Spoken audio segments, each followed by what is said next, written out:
A Minnesota police officer was acquitted on Friday in the slaying of a black motorist he shot 5 times during a traffic stop last year, an incident that drew national attention after the victim's girlfriend live-streamed the bloody aftermath on social media.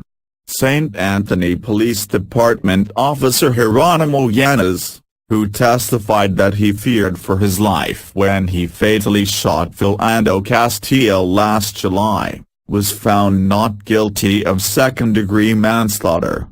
The jury of 7 men and 5 women, 10 of whom were white and 2 of whom were black, sided with the officer after deliberating for more than 25 hours spanning 5 days, acquitting Yanez on all charges.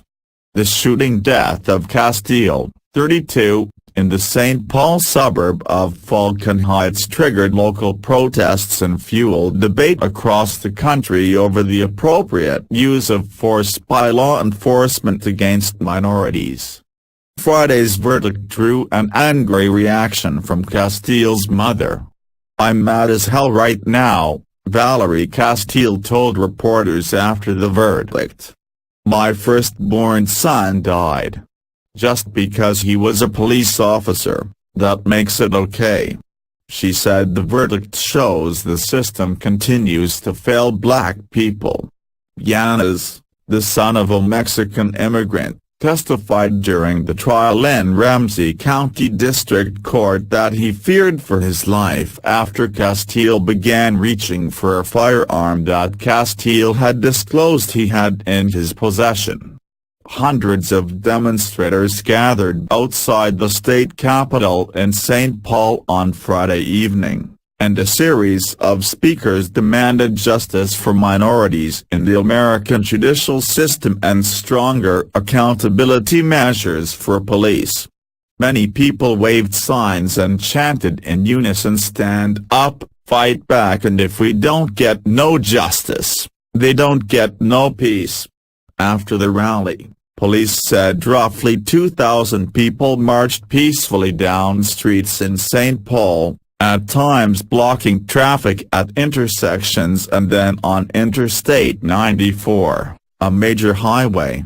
Marchers also blocked commuter trains at one point and chanted Yanez guilty. An attorney for Yanez, Earl Gray, praised the verdict. "Justice was done," Gray told Reuters by telephone. "We're very happy. Yanez was innocent. He was just doing his job." Shortly after the verdict, the city of St. Anthony said Yanez would not return to active duty and that it was negotiating a voluntary separation agreement with him. The video footage of the aftermath of the shooting taken by Castile's girlfriend, which went viral, had shaped many public perceptions of the fatal shooting before the trial. The video begins with the girlfriend, Diamond Reynolds, in the passenger seat as Castile, covered in blood, sits in the driver's seat and a patrolman points his gun into the vehicle. "He was trying to get out his ID and his wallet out of his pocket," Reynolds says. "He let the officer know that he had a firearm and that he was reaching for his wallet, and the officer just shot him in his arm." Castile was shot with Reynolds and her 4-year-old daughter in the car. The video showed blood oozing through Castile's shirt as he appeared to lose consciousness. "Fuck." A voice is heard screaming. "I told him not to reach for it." Prosecutors said Yanez was not justified in firing his gun, saying that Castile was courteous and non-threatening. John Choi, the Ramsey County prosecutor assigned to the case, told reporters following the verdict that Castile did nothing that justified the taking of his life. "He was compliant," Choi said.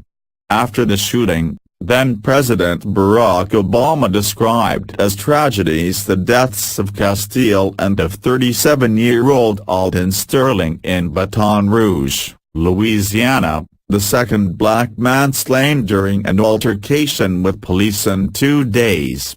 All of us as Americans should be troubled by these shootings, because these are not isolated incidents, Obama said at the time.